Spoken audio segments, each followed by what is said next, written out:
kira-kira saya dapat keuntungan 17 juta. 17 juta kotor, bersihnya 10 juta, jadi kurang lebih 1 bulan saya bisa dapat omset 3 jutaan. Alhamdulillah kalau untuk ikan hias, justru awal pandemi itu kita ada peningkatan dari sisi penjualan. Karena semakin orang barangkali tinggal di rumah, semakin banyak yang harus dikerjakan gitu.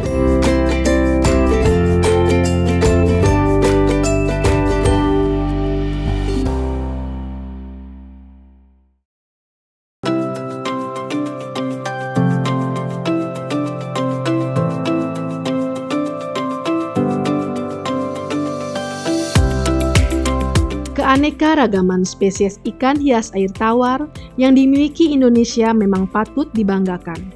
Pasalnya, sekitar 400 spesies dari 1.100 spesies ikan hias di dunia berada di Indonesia. Salah satu komoditas ikan hias air tawar introduksi yang hingga kini masih menjadi primadona pasar internasional yang masuk dalam kelompok ikan hias mahal dengan fluktuasi harga yang stabil di pasaran adalah ikan koi. Saat ini, unit pelaksana teknis di lingkup Direktorat Jenderal Perikanan Budidaya dan juga masyarakat pembudidaya telah menguasai teknologi budidaya ikan hias dengan baik. Kalau untuk teknologi atau inovasi di balai ini, untuk produksi ikan koi itu kita melakukan pembudidayaan sesuai dengan standar produksi operasional ya, standar prosedur operasional. Melakukan pemijahan itu biasanya kita menggunakan induk yang cukup bagus, kemudian yang tidak sekerabat, kemudian melakukan proses seleksi secara ketat di tahapan tiap tahap produksinya. Artinya untuk mencetak benih atau sampai ke calon induk, kita melakukan beberapa tahap seleksi terkait warna ataupun ukuran. Sehingga pada saat dia mencapai besar atau calon induk, itu biasanya kita melakukan hingga 5-6 kali seleksi atau pemilihan warna dan pola serta bentuk tubuh. Diharapkan dari kegiatan tersebut itu akan dihasilkan calon induk yang berkualitas, baik genetiknya ataupun kualitas warnanya begitu. Kemudian dari inovasi lainnya, untuk tahun sejak 2020 kita melakukan juga teknologi pemuliaan melalui teknik metode genogenesis. Artinya kita berusaha mencetak induk-induk yang galur murni begitu. Diharapkan nantinya ke depan akan memiliki induk-induk yang mampu memberikan keturunan-keturunan yang mempermudah proses seleksi di kegiatan produksi yang dilakukan oleh pembudidaya.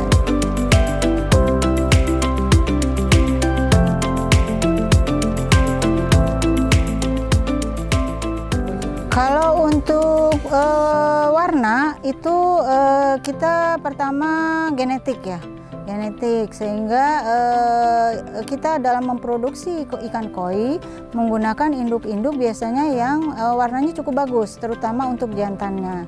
Diharapkan anakannya atau hasil keturunannya akan mewarisi kualitas warna yang bagus dari indukannya. Kemudian yang kedua, pemberian pakan itu bisa kita juga melakukan pemberian pakan diselangi oleh pakan yang mengandung hormon-hormon dari gugus beta karoten. Antara lain biasanya kita menggunakan pakan yang mengandung spirulina untuk menaikkan grade warnanya sehingga lebih tajam dari warna-warna yang tanpa pemberian itu. Kemudian dari segi lingkungan kita juga menggunakan kolam-kolam yang cukup kalau bisa dilihat di sini cukup terpapar sinar matahari sehingga warna-warna yang dari ikan-ikan yang kita pelihara itu bisa muncul atau terang muncul dibandingkan kalau tidak terpapar matahari biasanya akan kusam warna begitu.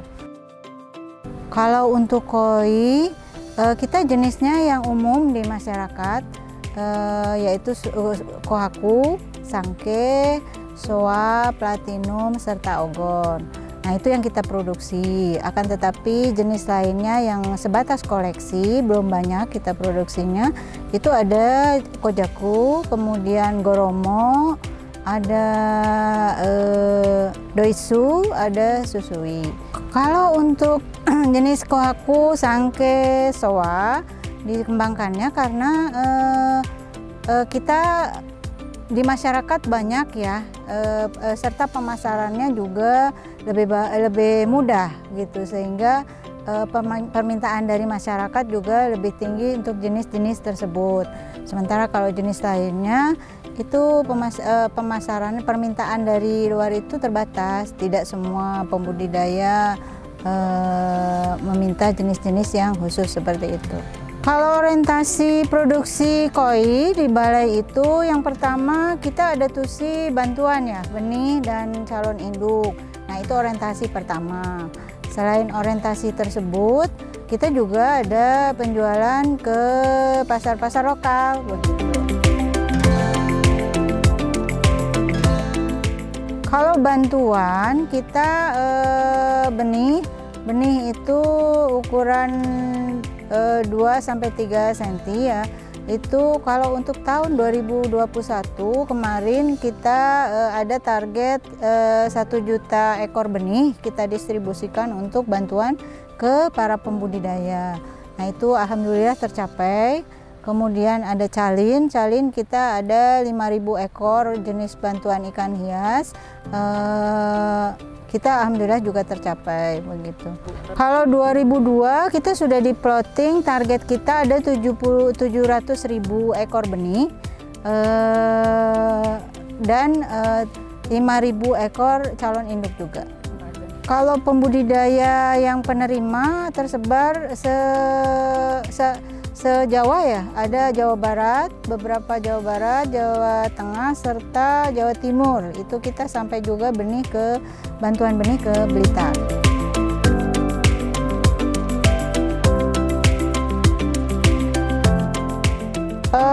Bantuan itu yang kita berikan kan calin, kemudian ada benih sebar ya. Nah, setelah pendistribusian itu biasanya ada rekan-rekan dari pengawas yang melakukan pemantauan ya, pengawasan perkembangan sampai di mana perkembangan pemberian bantuan tersebut, kemudian dampaknya kepada peningkatan penghasilan serta kesejahteraan para pembudidaya. Kemudian diharapkan dari bantuan itu kedepannya akan berlanjut atau bahkan bergulir ke pembudidaya lainnya yang belum terjangkau oleh program bantuan dari balai khususnya serta pemerintah pada umumnya. Untuk sekarang orientasi balai masih lokal gitu. Untuk ekspor yang harus ditingkatkan dari pembudidaya itu adalah kualitas hasil produksinya, baik warna maupun bentuk tubuhnya, karena untuk ekspor itu memiliki kualitas berbeda ya dengan pasar lokal begitu. Ada kriteria yang harus dipenuhi seperti itu untuk lolos sebagai produk ekspor begitu ya. Izin ekspor biasanya kita memang agak sulit ya memperolehnya, tapi bisa pembudidaya melakukan melengkapi kegiatannya untuk memudahkan ekspor itu dengan memiliki sertifikat yang menunjukkan bahwa kegiatannya itu sudah memenuhi kaidah budidaya begitu, sudah lolos patuh terhadap prosedur budidaya yang dipersyaratkan, antara lain seperti sertifikasi LS Pro begitu. Nah, itu penting untuk pembudidaya, kedepannya akan sangat dibutuhkan untuk peningkatan produksi pembudidaya sendiri. Harus sudah mulai dirintis supaya kegiatan pembudidaya kita bisa berkembang lebih ke arah ekspor begitu. Harus mulai dirintis, walaupun memang bertahap lah kita melakukannya begitu. Kalau para pembudidaya koi, saya kira kita tetap eksis ya. Sudah teruji pada musim pandemi 2 tahun, hampir 3 tahun ini, kita tetap stabil. penjualan ataupun produksi. Pemasaran tetap terbuka luas dan harga juga relatif stabil. Kepada pembudidaya koi, saya kira jangan putus asa, jangan putus semangat. Kendala pasti kita temui, tapi dari kendala itu kita akan tahu jalan keluar atau solusi sehingga bisa lebih meningkatkan kegiatan budidaya yang kita lakukan.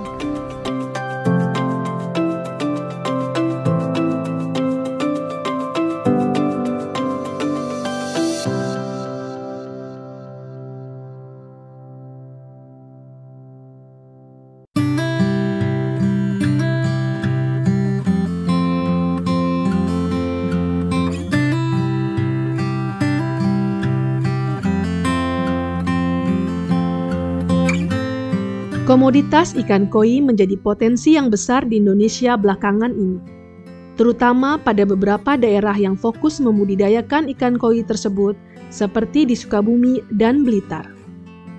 Hal tersebut sebagai tantangan saat negara produsen ikan koi terbesar di dunia yaitu Jepang mulai terkendala lahan. Sehingga peluang budidaya ikan koi di Indonesia cukup besar untuk dapat meraih potensi pasar internasional, membuat bisnis ikan hias asal Jepang ini tidak pernah surut peminatnya. Di Indonesia, ikan koi dikenal sebagai komoditas ikan hias unggulan yang semakin berkembang pesat di beberapa daerah. Salah satu pembudidaya ikan koi yang sukses adalah Mizumi Koi Farm, yang berlokasi di Kampung Cisitu, Desa Sukamulya, Kecamatan Caringin, Kabupaten Sukabumi. Sejak berdiri tahun 2010, mereka menjadi salah satu kelompok breeder sukses yang ada di Indonesia. Mizumi Koi Farm ini didirikan pada tanggal 29 Juni 2010 dan memang ini pada awalnya berdiri sebetulnya kami dari beberapa pembudidaya yang ada di Sukabumi bermusyawarah gitu dalam sebuah pertemuan untuk menyamakan visi dan misi. Bagaimana kita bisa memajukan perkoian di Sukabumi. Nah, pada waktu itu sepakat memang semuanya itu terkendala pada masalah untuk indukan. Nah, makanya kami membentuk Mizumi dengan beranggotakan waktu itu hanya 10 pembudidaya dan kemudian kami disambungkan dengan kemitraan yang dari perusahaan Bio Farma.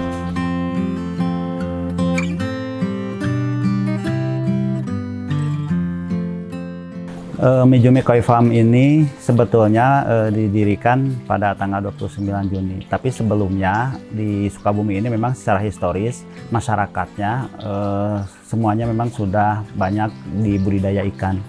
Jadi di Sukabumi ini ada beberapa kecamatan yang memang secara turun-temurun di sana itu memang sudah budidaya ikan, baik ikan konsumsi ataupun ikan hias.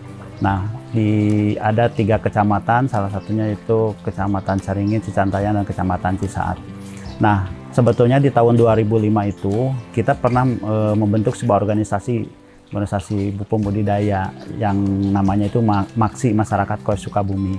Nah, kemudian setelah 5 tahun perjalanan kita evaluasi, ternyata memang belum sampai kepada visi misi kita, di mana kita ingin kembali mengangkat nama Koi Sukabumi dan istilahnya meramaikan lagi perkoian yang ada di Sukabumi.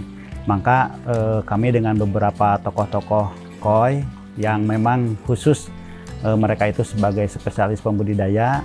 Nah, kami berkumpul waktu itu 10 pembudidaya, kemudian kita sepakat untuk mendirikan Mizumi Koi Farm.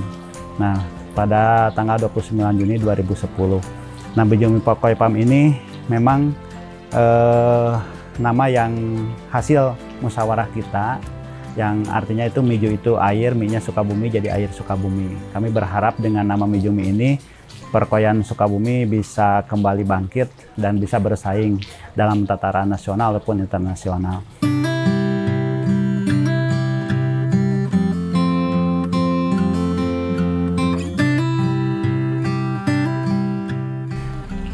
Kami ini karena secara turun-temurun sudah pembudidaya sebagai pembudidaya ikan. Nah, sebetulnya memang kita juga sudah mempelajari untuk ikan konsumsi selain ikan hias. Nah, tetapi ketika kita setelah analisa usaha segala macam, ternyata kalau untuk ikan konsumsi itu terlalu berat bagi kami, terutama dalam sisi pakan. Makanya kami memilih ikan hias koi. Dan ikan hias koi ini juga, kenapa kita koi, tidak ikan hias koki, tidak ikan hias yang lain? Karena koi ini kami rasa ini yang masih kita bisa merdeka gitu. Dalam artian sampai sekarang koi ini belum ada yang bisa merekayasa secara genetik untuk koi gitu. Jadi kita bisa, artinya ketika kita breeding di Sukabumi, nah ini akan sama juga breeding dengan di Jepang, breeding dengan di Australia, di negara-negara yang lain pun sama. Jadi ketika kita breeding itu ya barangkali hanya beberapa persen yang bagusnya, dan itu berlaku bagi di mana-mana di seluruh dunia, karena memang sampai sekarang koi itu belum bisa direkayasa secara genetik. Makanya kita memilih koi karena kita bisa bersaing dengan pembudidaya yang ada di mana saja.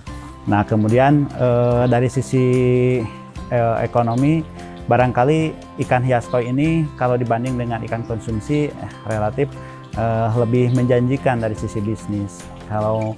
Kalau misalkan untuk ikan konsumsi, ketika kita misalkan ingin mendapatkan uang 1 juta saja harus ada berapa kilo nila misalkan. Tetapi kalau koi barangkali kalau kita punya koi yang bagus hanya cukup 1 ekor saja punya nilai 1 juta rupiah. Nah, kemudian juga bisa menekan dari sisi biaya pakan karena memang tidak terlalu banyak gitu. Karena kita kan ada sortasi di mana yang dipeliharanya ikan yang bagus-bagusnya saja, sehingga bisa menekan jumlah pakan. Berbeda dengan konsumsi. Kalau konsumsi hitungannya kan 1 kilo pakan ini dihitung untuk 1 kilo bobot gitu. Jadi karena berat badannya, kalau koi tidak semuanya ke arah berat badan gitu. Kadang-kadang polanya, warnanya dan segala macamnya. Nah, ini jadi pemeliharaan pun tidak terlalu banyak seperti ikan konsumsi gitu, tapi dengan kualitas yang bagus. Jadi kita inginnya bukan ke kuantitas tapi ke kualitas, dimana ketika kita punya kualitas bagus, barangkali nama Sukabumi bisa terangkat gitu dengan koi-koi yang berkualitas bagus. Kemudian juga dengan genetik yang tadi kita berusaha dengan indukan yang dari Jepang misalkan atau impor, bisa memperbaiki dari sisi keturunan, terutama secara faktor genetiknya, sehingga ikan-ikan di Sukabumi ini bisa kembali tumbuh dengan besar ya. Jangan sampai seperti paradigma sekarang ikan Sukabumi tidak bisa besar. Nah, barangkali dengan perbaikan dari sisi indukan itu bisa membantu untuk perkembangan koi Sukabumi ke arah yang lebih baik.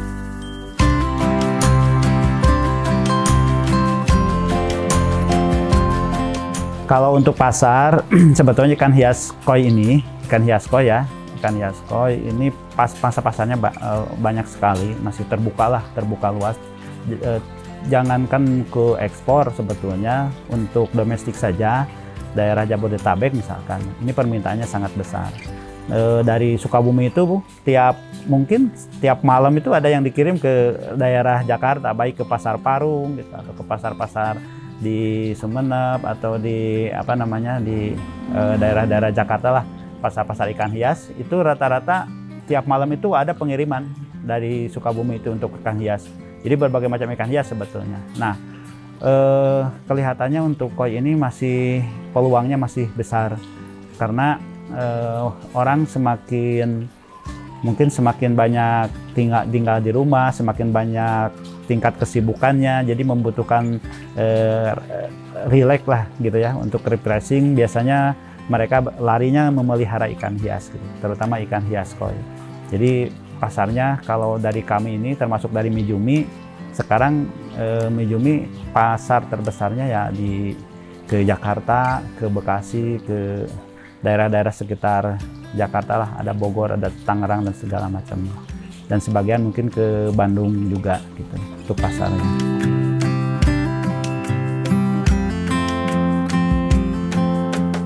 Kalau untuk di Mijumi sendiri, memang kan kita berbicara awal itu kalau untuk budidaya ya, berbicara modal, misalkan modalnya kan kita sudah dapat dibantu sama Bio Farma untuk indukan. Kemudian kolam rata-rata memang sudah punya kolam. Yang 10 anggota ini memang rata-rata sudah pembudidaya dan punya kolam masing-masing. Nah, kemudian juga dalam sisi secara hitung-hitungan usaha ya, analisa usaha. Nah, barangkali dari sejumlah yang 10 orang ini kita misalkan bisa memproduksi untuk per bulannya bisa menjual sekitar katakanlah 200 atau 300 ekor gitu. Kalau 200-300 ekor ini dengan size 25 cm misalkan 25 cm ya, itu di harga katakanlah misalkan 50.000 lah gitu ya, untuk harga masuk ke showroom misalkan ataupun ke tempat jual lagi. Nah, itu sudah bisa lah untuk membiayai per bulan untuk operasional Mijumi dan untuk anggota-anggota yang 10 orang ini gitu. Kalau yang ini memang kita dibagi rata dari hasil kalau yang anggota itu. Karena yang kerja yang lainnya yang di luar anggota memang kita bayar kerja harian aja gitu. Nah, biasanya sih kita sekitar 2 jutaan udah untuk per anggota, udah kita dapat 1 bulan lah untuk per anggota. Itu sudah di luar biaya operasional. Operasional artinya biaya pakan yang besar kan, biaya pakan, kemudian biaya listrik, kemudian juga biaya untuk maintenance kolam segala macam. Karena kita ada yang kerja terus kan, ada yang kerja untuk membersihkan kolam dan sebagainya gitu, dan perawatan kolam. Ya kalau UMR hampir sama lah, kira-kira untuk Kabupaten Sukabumi itu hampir sama dengan UMR. Kalau untuk di masyarakat itu yang kami lakukan yaitu sistem inti plasma itu, Bu. Jadi kalau sistem inti plasma, warga ini, masyarakat ini, mereka hanya pembesaran saja. Jadi mereka misalkan punya 1-2 kolam. Nah, kemudian dia ingin ikut berusaha ataupun ikut budidaya ikan koi. Nah, maka nanti kerjasama dengan kami sebagai plasma. Nah, nanti sama kami diisi ikannya ukuran misalkan 15 atau 10 cm. Kemudian nanti pas panen kita beli lagi gitu setelah ukurannya 30 misalkan. Itu mereka hanya membesarkan saja. Jadi mereka punya kolam, pakan dari mereka, tapi bibit dari kami. Kemudian nanti pemasarannya sama kami lagi dibeli gitu. Itu untuk melibatkan masyarakat yang ada di sekitar sini. Jadi kita ada beberapa mitra yang sudah bekerja sama jadi plasma. Nah, jadi itu bagi kami juga sangat membantu. Jadi kami kan kalau misalkan mengandalkan lahan yang ada di Mijumi saja, barangkali untuk pembesaran terbatas juga gitu. Nah, makanya dengan memanfaatkan sistem inti plasma ini, nah kita jadi punya stok ikan banyak gitu. Jadi ketika misalkan kita butuh ikan untuk ada pesanan ikan dalam jumlah tertentu, kita tinggal mengecek saja kira-kira di plasma yang jadwal panennya pas gitu ya, itu di mana, kemudian juga jumlahnya berapa gitu. Nah, itu barangkali ada sisi saling menguntungkan juga. Dan masyarakat sebetulnya siapapun bisa untuk budidaya ikan. Nah, memang yang pertama itu tentu saja harus ada kolam. Nah, bagaimana kalau misalkan tidak punya kolam tanah, misalkannya ada kolam di rumah, kolam bak misalkan, bisa juga di kolam bak juga. Tapi tadi itu paling pembesaran. Karena kalau breeding atau memijahkan tidak mungkin gitu untuk dengan kolam yang hanya 1 atau 2.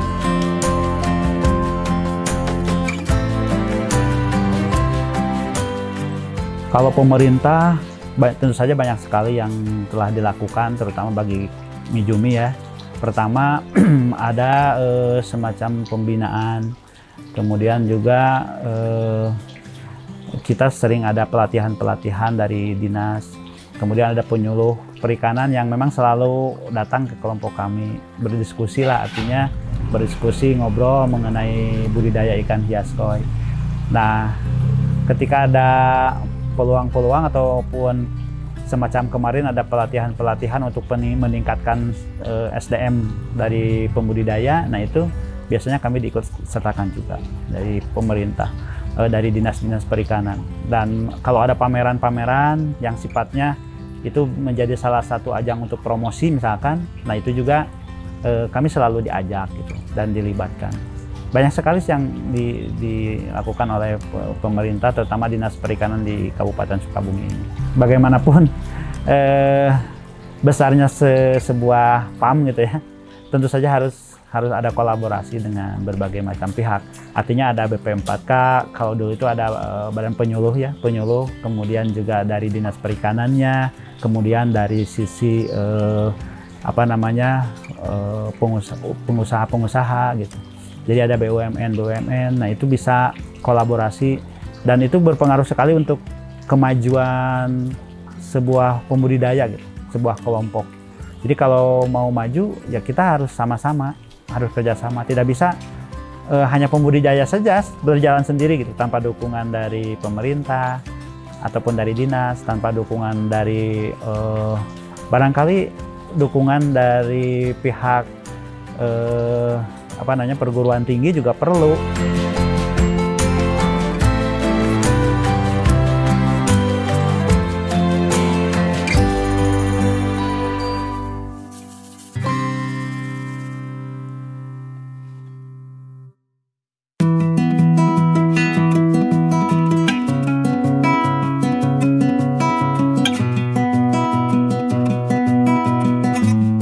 Dengan melakukan budidaya ikan koi, masyarakat dapat meningkatkan ekonominya seperti yang terdapat di Desa Sukamulya, Kecamatan Caringin, Kabupaten Sukabumi, selain dari komoditas padi.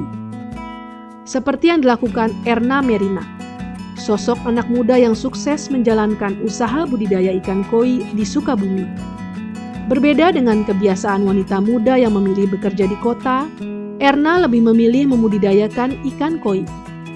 Sejak kecil, berbekal pengalaman dari orang tuanya, hingga saat ini Erna telah menjadi satu-satunya breeder ikan koi perempuan yang sukses di daerahnya.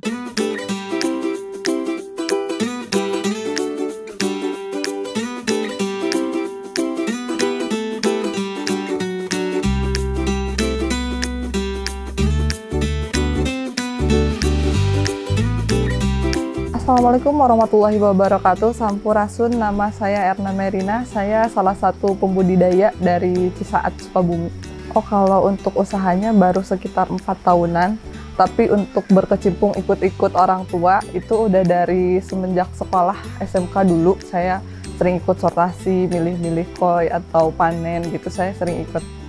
Tapi untuk berkecimpung langsungnya baru 4 tahun. Di rumah saya punya kolam 1000 meter masing-masing, ada 2 kolam jadi 500 meter. Nah, untuk benihnya saya beli dari Mizumi Koi Farm. Modal awal untuk itu untuk pakan juga, benih sama pakan itu keluar 5 jutaan, 5.200.000-an lah, 5 juta gitu. Saya besarin sampai, saya belinya ukuran 15 cm dari Mizumi, saya besarin selama 3 bulan sampai di ukuran 20-25. Kemudian saya jual lagi ke Mizumi Koi Farm. Kira-kira saya dapat keuntungan 17 juta. 17 juta, kotor bersihnya 10 juta, jadi kurang lebih 1 bulan saya bisa dapat omset 3 jutaan. Nah, 3 juta itu kalau untuk Sukabumi itu udah di atas UMR. Udah di atas UMR. Udah 3 juta udah lumayan besar.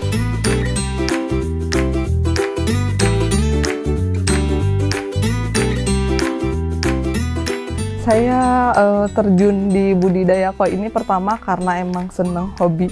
Dari kecil udah sering banget mainin koi bareng orang tua, bareng kakak saya juga pembudidaya koi. Ditambah lagi ketemu di sini ketemu orang-orang yang ingin membuat Sukabumi sebagai budaya koi, budaya memelihara koi. Nah, saya semakin semangat untuk budidaya ikan koi karena ada cita-cita itu, menjadikan Sukabumi sebagai budaya memelihara koi.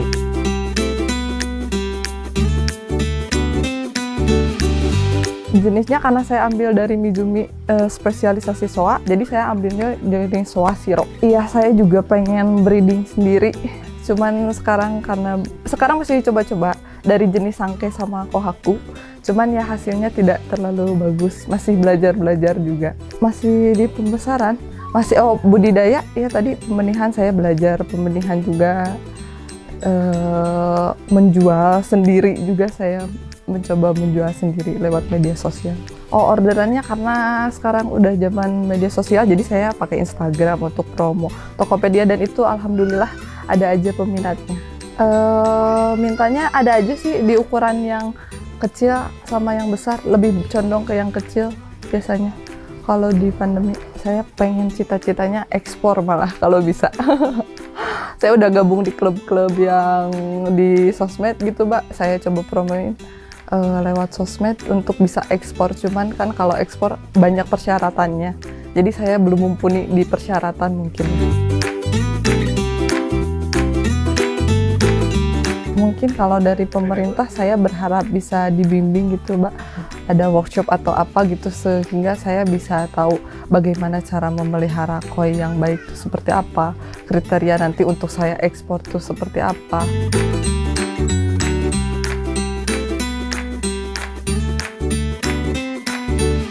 Saya ingin dibimbing untuk bisa menjadi koi yang besar jumbo gitu, Mbak. Dari usaha budidaya koi ini saya udah punya 1 unit motor, terus ada juga bantu-bantu orang tua beres-beres rumah, ngebenerin rumah.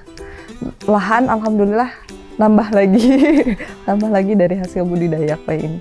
Alhamdulillah sih keuntungannya.